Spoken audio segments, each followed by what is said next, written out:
El modelado de la base de datos son todas las herramientas necesarias para la planificación previa antes de crear el código que la va a ejecutar en el servidor. Así como sucede con las rutinas de programación, que antes de sentarnos a escribir código planificamos el algoritmo, o como sucede con el maquetado de una página web, que antes de hacer la web uno se sienta a planificar la estructura y la jerarquía de contenidos por medio de un wireframe o un mockup. Lo mismo sucede con una base de datos. Antes del código que va a crear toda la estructura de datos, primero la vamos a planificar. Y la herramienta más importante para lograr esto es el diagrama entidad-relación, cuya sigla es el DER. Esto es una representación gráfica tanto de las tablas como la relación que hay entre ellas y las columnas que vamos a manejar en nuestra base de datos. Por tratarse de un dibujo, lo podemos hacer a mano por medio de un papel y un lápiz, lapicera o virome, o usando un software de modelado de datos que existen varios tanto online como instalables.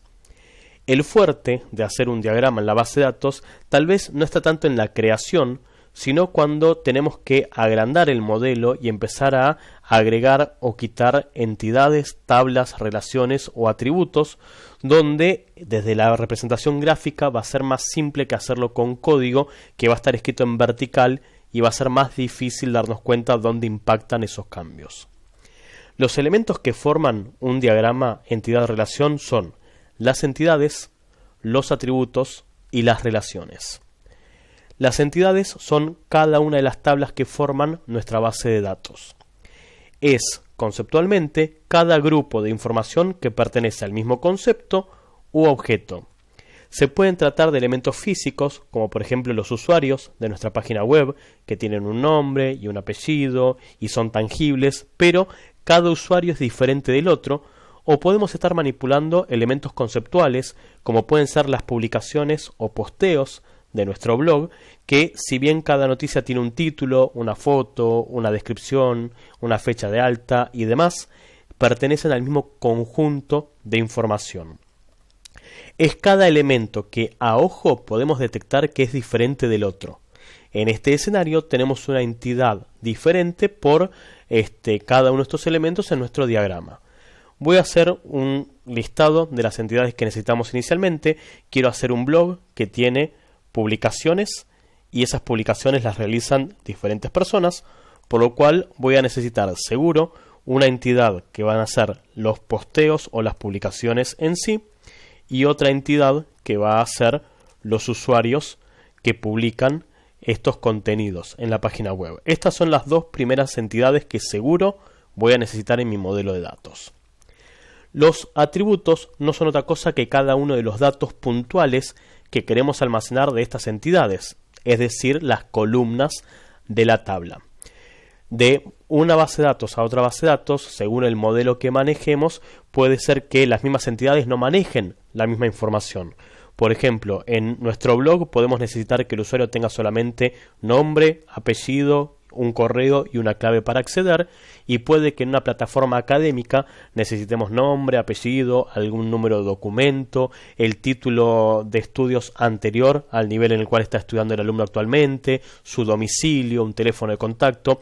Es decir, si bien en las dos plataformas manejamos usuarios, puede ser distinta la información que manejamos entre una base de datos y otra distinta.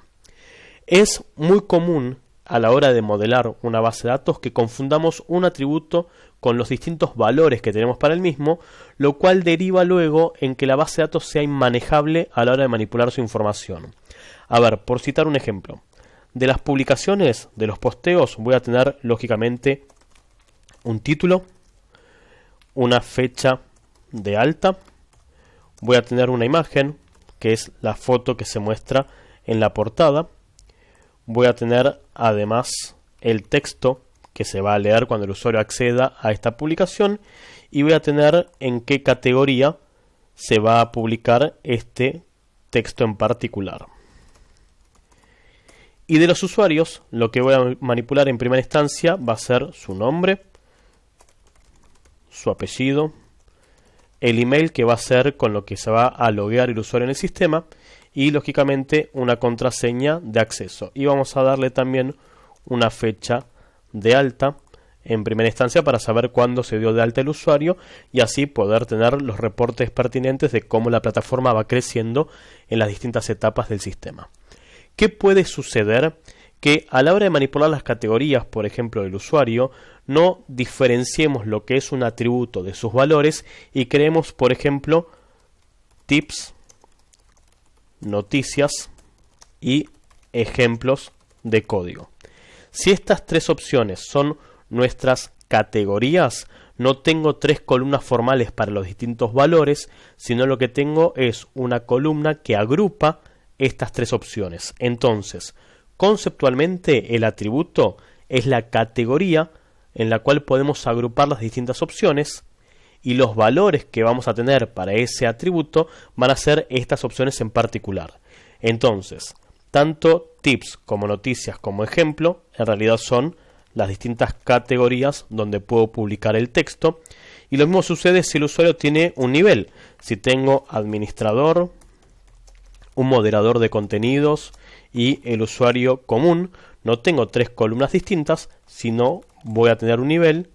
Lo mismo si tengo una nacionalidad y si tengo el sexo o género al cual corresponde este usuario. Entonces, tengo las distintas entidades, tengo los atributos que voy a manipular por cada entidad y, tal como hemos hablado en algún momento, para el modelo relacional de datos, que es de donde se desprende el diagrama entidad de relación, estas entidades deben tener un atributo que sea único, que nos permita acceder de forma inequívoca a cada una de las filas, es decir, a cada uno de los posteos y cada uno de los usuarios que vamos a dar de alta. Lo más común es generar una columna que sea el ID, que va a tener el número que le corresponda a cada posteo. Voy a tener la publicación 1, 2, 3, 4 y así sucesivamente. En el caso del usuario podríamos usar el correo electrónico, sabiendo que el mismo no se repite entre usuarios, pero teniendo en cuenta que la teoría de datos dice que los valores de tipo texto, char o varchar son más pesados que los valores numéricos, le vamos a agregar una columna también numérica que va a ser el identificador de cada usuario, es decir, su respectivo ID. Entonces ya tenemos las entidades que vamos a manipular y los distintos atributos que queremos manejar por cada una de estas entidades.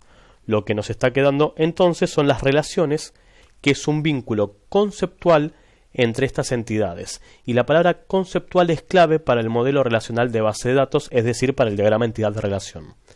Ese vínculo conceptual significa que no hay una regla que diga que el usuario se relaciona con los posteos por tal o cual motivo. Depende de la plataforma que estamos realizando en carácter de que se juntan los usuarios con las publicaciones. En nuestro primer escenario tenemos que los usuarios son los que están escribiendo estos posteos. Tengo un posteo publicado por mí, más adelante tengo otro publicado por Aida y después tenemos otros que también son míos. Entonces, en primera instancia, la relación que tenemos entre usuarios y posteos es la publicación de los textos. Pero puede suceder que entre dos entidades tengamos más de una relación. Esta relación puede ser una relación de la entidad consigo misma, por ejemplo, una relación entre personas, por dar el ejemplo más concreto, la unión civil, el casamiento. No tenemos una tabla de hombres y una tabla de mujeres y entre esas dos tablas generamos la unión civil. Tenemos una única tabla con el listado de todas las personas que se dieron de alta en el padrón y en base a eso unimos personas con personas, o puede ser la unión entre dos entidades de distinto tipo o más. Puede suceder entonces que entre estas entidades tengamos más de un vínculo, es decir, más de una relación. La primera que nosotros detectamos es que los usuarios son los que publican los posteos, pero más adelante nos vamos a encontrar que los usuarios también, en base a los posteos, van a poder comentarlos. Entonces tenemos dos relaciones distintas entre las mismas entidades. Estas relaciones, entonces, por lo general, no es el 100% de los casos, se corresponden a acciones. Personas que compran productos, usuarios que se inscriben en cursos, usuarios que comentan las publicaciones, usuarios que crean las publicaciones.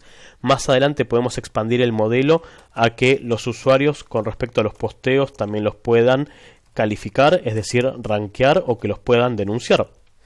porque cierta publicación puede ser ofensiva o que no cumpla con la normativa del sitio que estamos desarrollando. Entonces, pasamos de tener una única relación entre usuarios y posteos a tener 4 posibles vínculos entre esas dos entidades, porque la unión entre una entidad y la otra entidad es meramente conceptual y depende de lo que nuestra plataforma tiene que hacer.